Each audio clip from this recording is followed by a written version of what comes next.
So what's going on, guys? Today we're going to be doing something I enjoy doing, is making dash panels. Um, I didn't want to really destroy the stock dash panel by putting a bunch of gauges and stuff in. I know I've already done some, but I didn't have enough gauges in there that I like. I like to watch everything. So I got my aluminum out. I'm going to show you what I'm going to do here. Flip this over. Okay, so here's the stock dash panel out of the truck. This is a piece of 1/8 inch aluminum, aluminium, whatever. And it just so happens to be exactly the same width as what the stock dash panel is, which is going to make things so easy. But what we're going to do is we're going to try and copy this this dash panel. Not exactly. It won't have these 3 big holes in it. I have that big one in the middle there for my big tack. I put my big tack in this truck. But I gotta make cutouts for there, for that one, and for the radio. And then I might not do the radio right now. I might wait until I figure out what radio I'm going to use. So I might just leave that blank for right now. But I do have to cut out for the heater.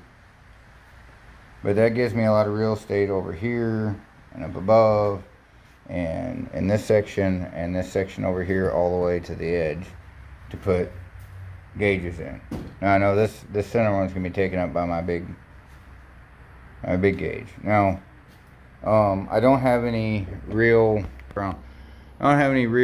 like metalworking tools, like a brake or anything like that.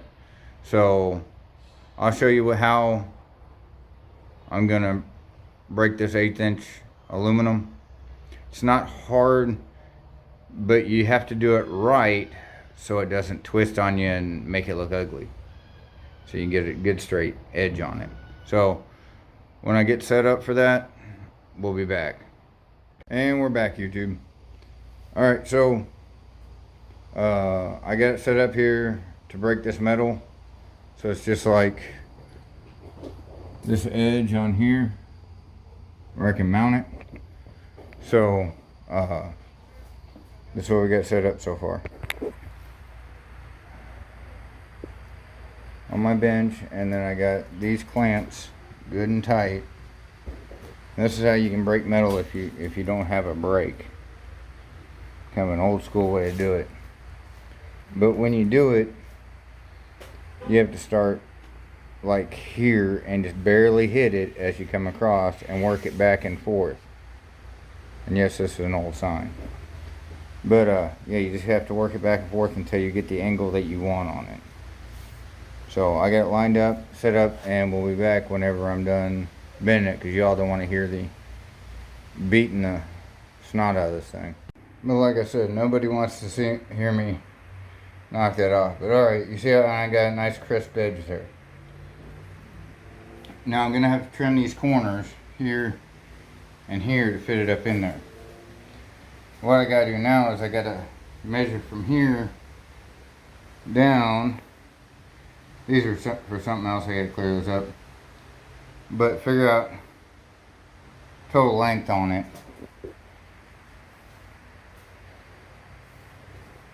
And then cut the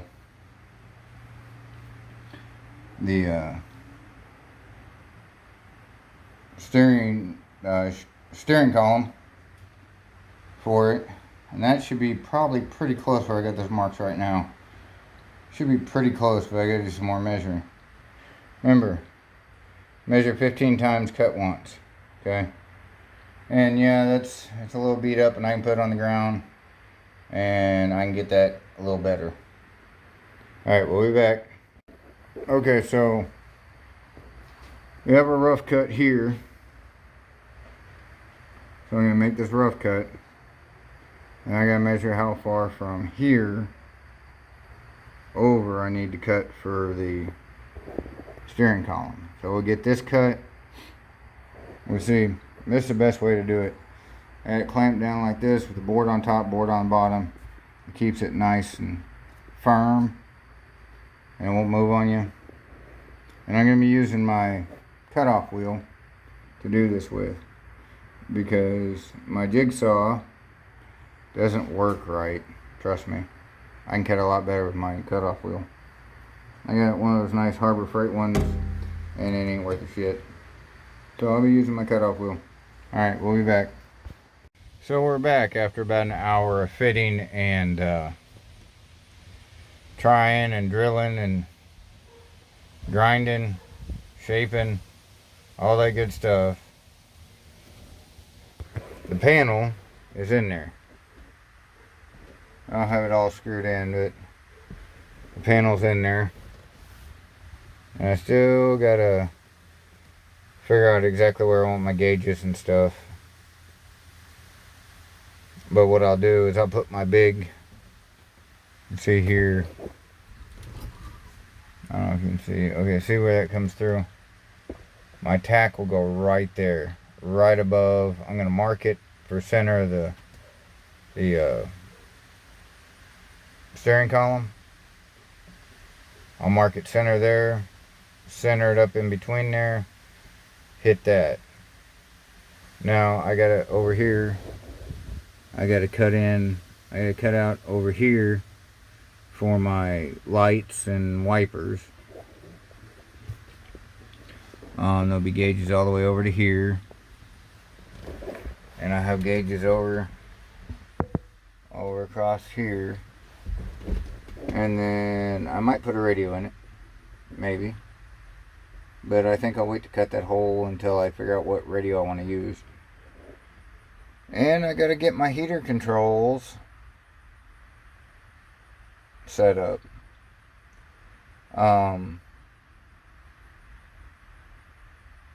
Got a couple different ways to do it, but my heater thing is actually broke.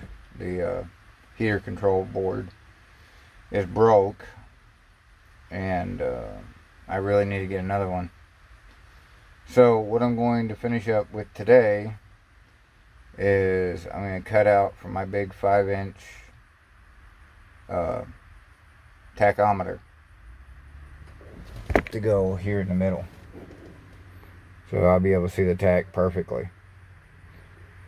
And I'll use this tack for something else, but yeah, I use my big racing tack, dead center.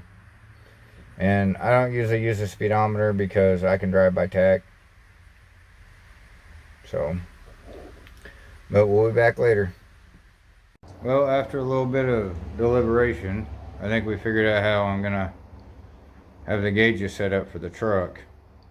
Let's take a look. We'll have our nitrous over here, and our oil pressure, wideband, vacuum gauge. I've already installed the tack, and then these will go in a 3 pattern because they don't have a whole lot of room over there. Still got to cut this off down here, and probably have to cut something up here from my heater controls. I have to figure those out. And then of course the radio will go down here when I get it, when and if I get it.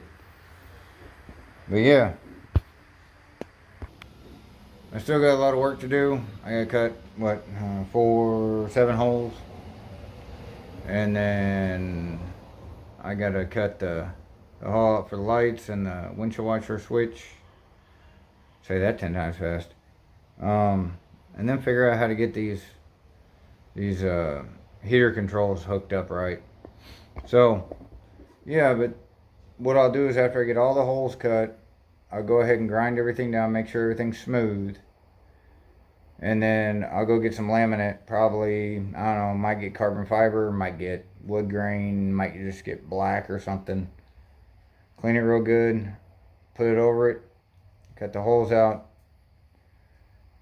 put the gauges in, wire the back of the gauges, get everything ready where I have one plug to plug in to the truck. It's really not that hard to do. You know, way if I have to pull the dash, I can just unplug that one plug, and dash comes out.